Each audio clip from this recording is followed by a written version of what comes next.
Bismillahirrahmanirrahim. Assalamualaikum warahmatullahi wabarakatuh. Selamat beraktivitas para mahasiswa yang mengambil mata kuliah pemecahan masalah matematik. Semoga kita semua diberikan kesehatan, diberikan rezeki yang halal, banyak serta berkah, dan yang paling penting diberikan kemudahan dalam memahami materi ini dan pada akhirnya bisa mengamalkannya khusus di kelasnya masing-masing. Amin ya Allah ya Rabbal Alamin. Baiklah, kita awali pertemuan kita kali ini dengan membacakan basmalah bersama-sama. Bismillahirrahmanirrahim. Allahumma inni as'aluka ilman nafi'an wa rizqan thayyiban wa 'amalan mutaqabbalan. Rabbi shrah sadri wa yassir li amri wahlul 'uqdatam min lisani yafqahu qawli. Para mahasiswa yang sekarang lagi mempelajari materi ini, kita sudah sampai pada pertemuan ketiga, yaitu membahas tentang heuristik. Nanti heuristik ini akan berlanjut ke pertemuan keempat karena bahasannya yang cukup banyak. Heuristik untuk bagian pertama itu membahas tentang pengertian heuristik, yang kedua membahas tentang heuristik dalam pemecahan masalah matematika, yang ketiga model heuristik. Tentang pengertian heuristik, heuristik sendiri itu adalah strategi umum yang tidak berkaitan dengan subjek materi yang membantu pemecahan masalah dalam usaha untuk mendekati dan memahami masalah serta menggunakan kemampuannya untuk menemukan solusi dari masalah. Apabila Bapak baca di buku yang lain, heuristik itu seperti roadmap ya. Jadi sedangkan biru itu agar proses pemecahan masalah itu menghasilkan solusi yang benar. Jadi apabila kita sudah menggunakan roadmap tersebut, maka akan lebih terarah dan lebih tertata gitu ya. Jadi di buku tersebut menjelaskan bahwa di buku yang satunya lagi, heuristik adalah langkah-langkah dalam menyelesaikan sesuatu tanpa ada keharusan untuk dilakukan secara beruntun.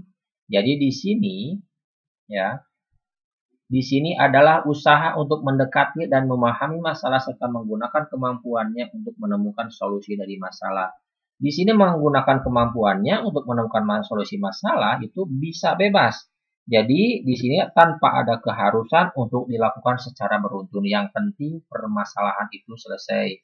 Mungkin para mahasiswa masih ingat tentang Bapak menyelesaikan pengukuran suatu bidang tanah.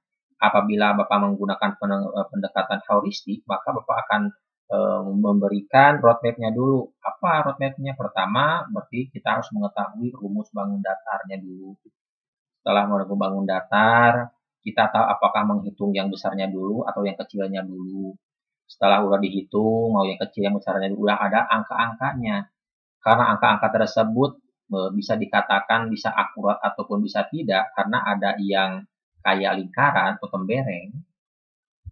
Jadi kita tidak bisa meyakini bahwa semua tanah itu udah terukur.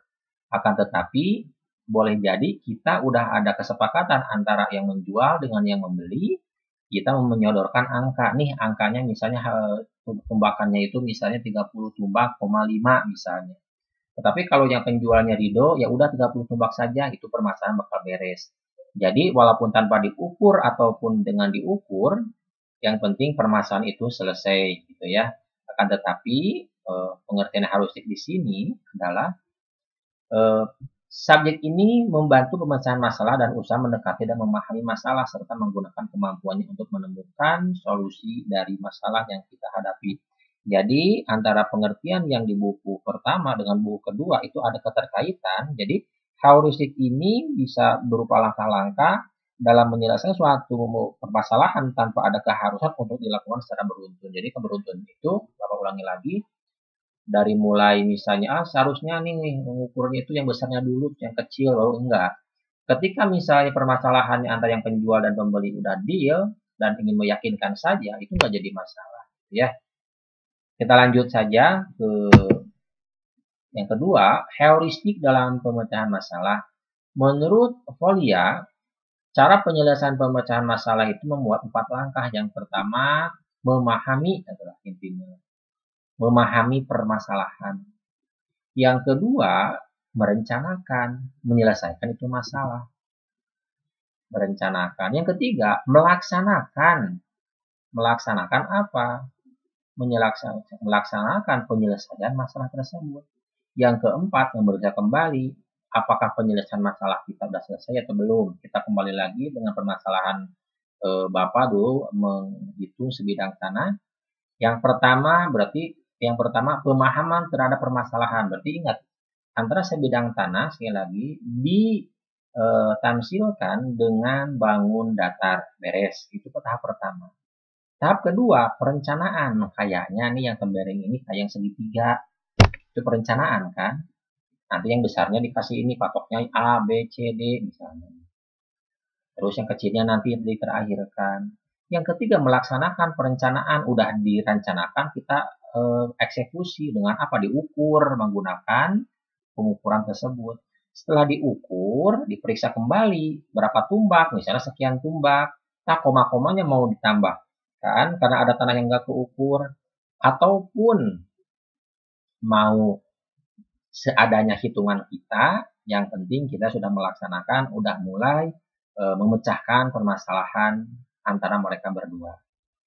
Gitu ya. Jadi menurut Polia, sekali lagi yang pertama pemahaman terhadap masalah, yang kedua perencanaan, yang ketiga melaksanakan, ngapain merencanakan ketika tidak dilaksanakan, dan yang terakhir adalah memeriksa kembali penyelesaian yang telah kita laksanakan. Jadi ini 4 langkah supaya permasalahan dalam matematika itu dapat selesai. Akan tetapi, sekali lagi diingatkan, heuristik ini di buku yang lain, jadi langkah-langkah dalam menyelesaikan suatu masalah tanpa ada keharusan untuk dilakukan secara berurutan. Jadi buku yang lain mah bebas, yang penting masalahnya selesai, tergantung kita lah. Ya, yang penting sekali lagi permasalahan itu selesai. Tapi Polia menawarkan cara penyelesaian 4 langkah ini, mau mengikuti ini boleh karena dia juga berkompeten dalam bidang tersebut. Mau buku yang lain juga terserah, yang penting bahasanya pemecahan masalah matematik. Yang ketiga, model heuristik ini mengembangkan dari apa-apa yang dijelaskan oleh Polia, sama ini juga mengandung 4 langkah, yaitu menganalisis dan memahami masalah, ya sama-sama aja pemahaman lah intinya. Jadi yang A itu membuat gambar atau ilustrasi, yang kedua mencari kasus yang khusus, yang ketiga mencoba memahami masalah secara sederhana. Kayak tadi bidang tanah dengan bangun datar. Yang kedua, merancang dan merencanakan solusi secara sistematis, menentukan apa yang akan dilakukan, bagaimana melakukan setelah hasil yang diharapkan. Sekali lagi, Bapak mau udah kebayang kayak bangun datar, baru kita rencanakan. Ini yang ukur itu berarti yang dipotong-potong. Ini yang besar kayak persegi panjang, yang kecil ini seperti segitiga. Nah, itulah intinya merencanakan solusi secara sistematis. Yang ketiga, yaitu mencari solusi dari masalah. Kalau ini eksekusinya, menentukan berbagai masalah yang evaluasi, mengganti kondisi, bla bla bla bla, misalnya menentukan melakukan modifikasi secara umum dari masalah yang sebenarnya, gitu ya. Jadi intinya, jadi di sini ada mencoba menyelesaikan dengan kondisi satu variabel, kita memecahkan masalah melalui masalah-masalah yang mirip. Jadi kayak Bapak tadi, kenapa ini yang kembareng ini disepertikan segitiga? Karena kalau diikutkan dalam rumus lingkaran itu nggak akan masuk, karena itu bahasanya kembareng. Kalau diikut ke dalam persegi nggak mungkin, berarti masuk ke dalam segitiga, intinya yang mirip, gitu ya, yang mendekati. Yang terakhir adalah memeriksa solusi, yaitu menggunakan pemeriksaan secara khusus terhadap satu informasi yang dalam misalnya, dan menggunakan pemeriksaan secara umum untuk mengetahui masalah secara umum dan pengembangan. Jadi yang keempat ini, memeriksa solusi itu apakah hitungan kita diakui ataupun tidak, ya, atau misalnya sepakat atau tidak, yaitu tergantung orang yang meminta penyelesaiannya kepada kita. Mungkin untuk part 1, untuk yang bagian pertama tentang heuristik, yaitu sekali lagi ada tiga tahapan.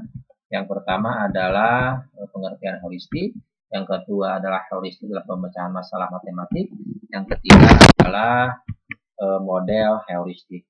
Mungkin itu saja yang bisa Bapak sampaikan untuk part 1 ini. Nanti kita lanjut ke bagian yang kedua, masih tentang heuristik. Kita tutup pertemuan ini dengan membaca hamdalah bersama-sama.